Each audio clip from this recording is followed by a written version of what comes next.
Yo, what is going on, guys? It's your boy Rich with Bliss FX. I hope you guys are having a great week so far. Today is Wednesday, August 26th, 2020. And yesterday we had a good run on EU.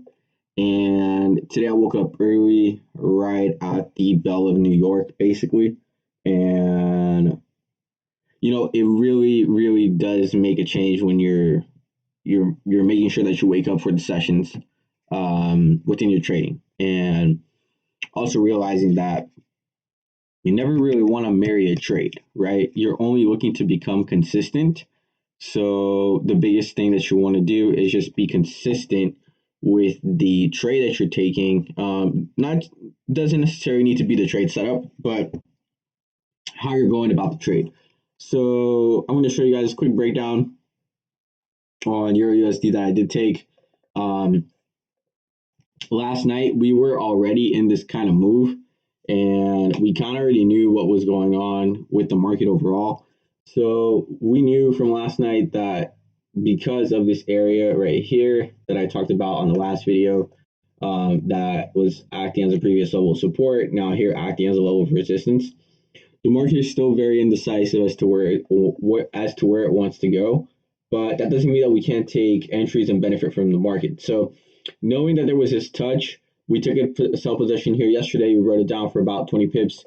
And then basically today, right at the market open, we got in right over here at the 18,058. And basically we wrote it down all the way up to, we took about 20 pips on it because I thought it was going to go longer. I thought it was going to come down over here to 17,205. I still think it will, depending whether market is going to get out of this box, because all that the market has been doing is just consolidating. It's just been going sideways. So the biggest thing that you want to focus on is sometimes with these trades, depending on how big the consolidation range is, you gotta be careful. You want to make sure you're buying at a level of support and selling at a level of resistance. Each different kind of setup trade is always going to be very different in terms of how you actually approach it. So knowing those concepts throughout practice and going through this several times and failing miserably, I shouldn't say failing miserably. I should just say failing greatly, because moving from failure to failure without any loss of enthusiasm, that's the way to go. Mr. Winston Churchill always said that. So that's honestly the way to go about it, because you don't want to create an ego, right? You don't want to have that egotistical mindset where you're thinking images to yourself, thinking thoughts to yourself. Put that away, live in the present moment.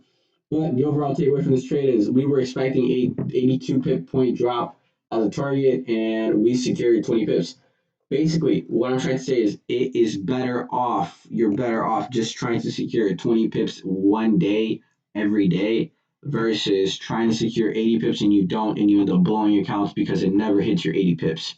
So make sure that, within your profitability, once you see some kind of pullback you don't like, you don't feel comfortable with, or, your daily target is X, and as you're looking, obviously, you're monitoring the trade, the way you go about this is you're looking on the lower time frames to see what is going on with the candles, what is the data showing you, right? As soon as we got to this point right here, well, that's when I was like, you know what? I think I'm going to cut this trade out. We shouldn't get any kind of bullish engulfs when these drops occur. Look how this drop occurred right here.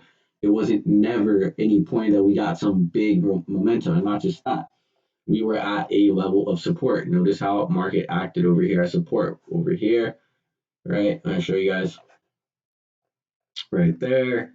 And then just copy it real quick.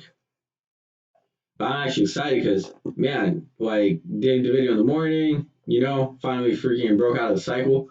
Even though I went back to sleep, I literally just got the trade and went back. And that's honestly the beauty of trading. It's kind of like you don't get used to it, but that's like the beauty of it. You got to look at the bright side, and you got to, enjoy it, because that's the whole point. You don't want to keep working for someone else the rest of your life.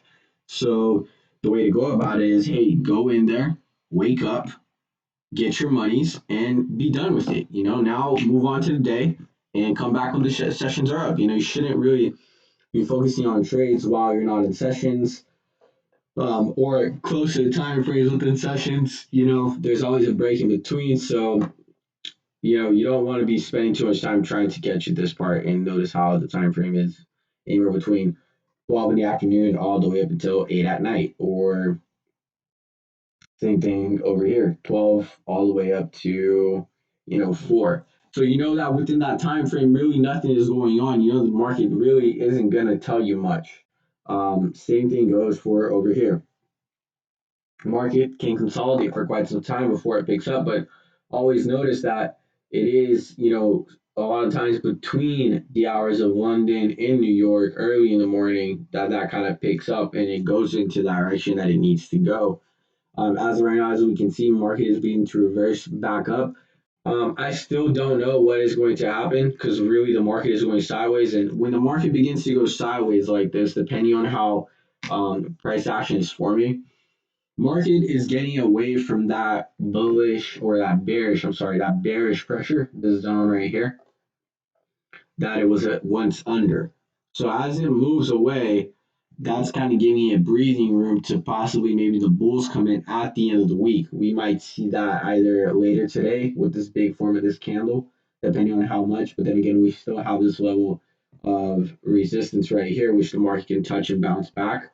And we're literally just trading this consolidation range, which is about 35 pip range. Or we're going to see a break to either the upside or the downside. Um, don't know what's going on. So be flexible at the same time with your bias. That's always extremely important. You really want to go with the wind. And what I mean by that is just as the market adjusts, you're adjusting with the market. Don't stay too focused on, oh, you know what? I'm only going to be looking for sales. I'm only going to be looking for sales.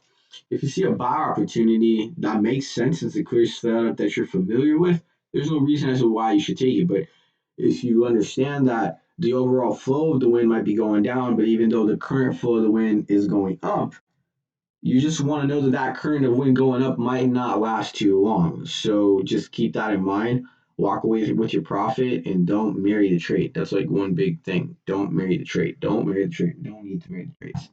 Alrighty, guys. I will see you guys on the next vlog. Thank you so much for watching. Please drop a like, comment, subscribe.